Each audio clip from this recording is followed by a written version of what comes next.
Hi, and welcome to the So Many Things YouTube channel. I'm Tim, your host. Here you get to sew with the boys, quilt with the boys, embroider with the boys, and of course, mostly have some fun, and you might learn something along the way. Stay tuned!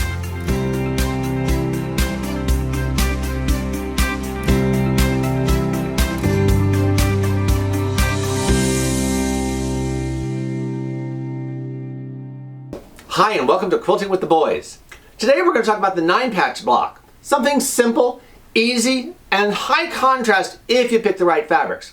So for today's sample, I picked a blue and a yellow fabric over here. You'll see them, they're going to stay there so you have something to refer back to. So you would have gone to the store, bought the fabric you need according to the pattern, and come home and now what? Now you're going to cut it into the strips according to the pattern. So I've taken my fabric and I've cut it into the strips. So I have my blue fabric and I have my yellow fabric. Now my 9-patch is a 9.5 inch unfinished block, so my strips are 3.5 inches. I'm going to build stratas, as they like to refer to them. I'm going to call them as rows or sets because that's what they're going to end up being. And you're going to put two of these together. So I will have put a yellow and a blue together to create one strata or one set for my row.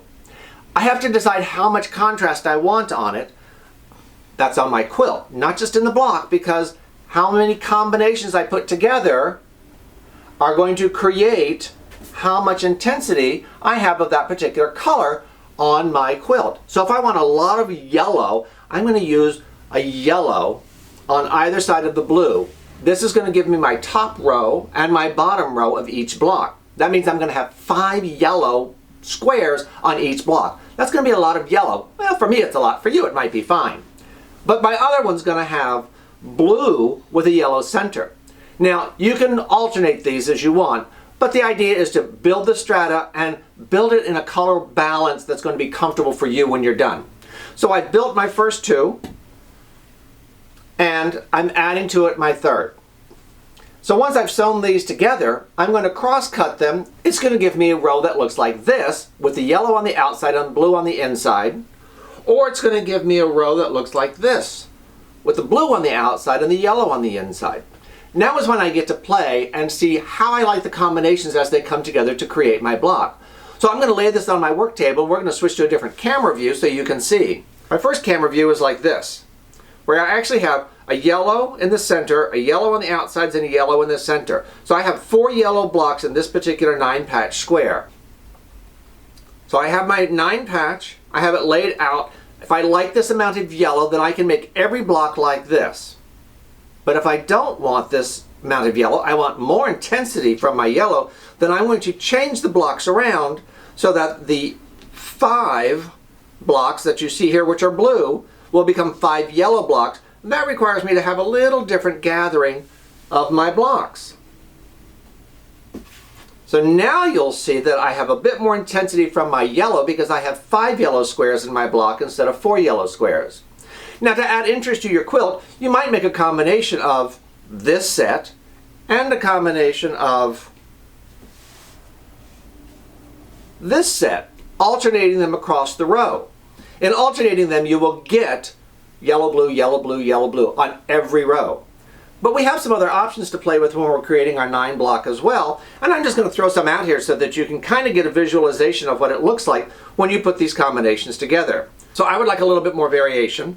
So my alternating block would have those yellows as the 4, and you see that this is going to create diagonal lines through my quilt.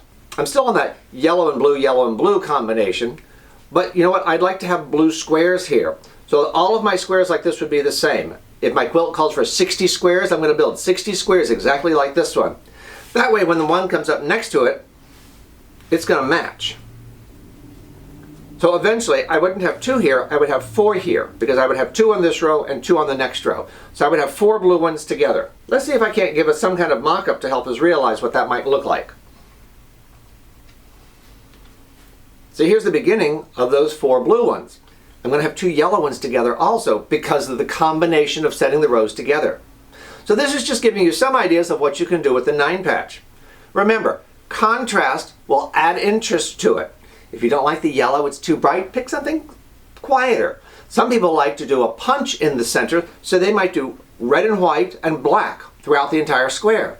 Their center square might be red and they'll use white and black on the outside squares. Or maybe their center square is white. That's a little pre-planning when you're cutting your strips and making them. Remember, everything starts with putting 2 strips together to create your 9-patch. Hope you found this helpful. Thanks for watching.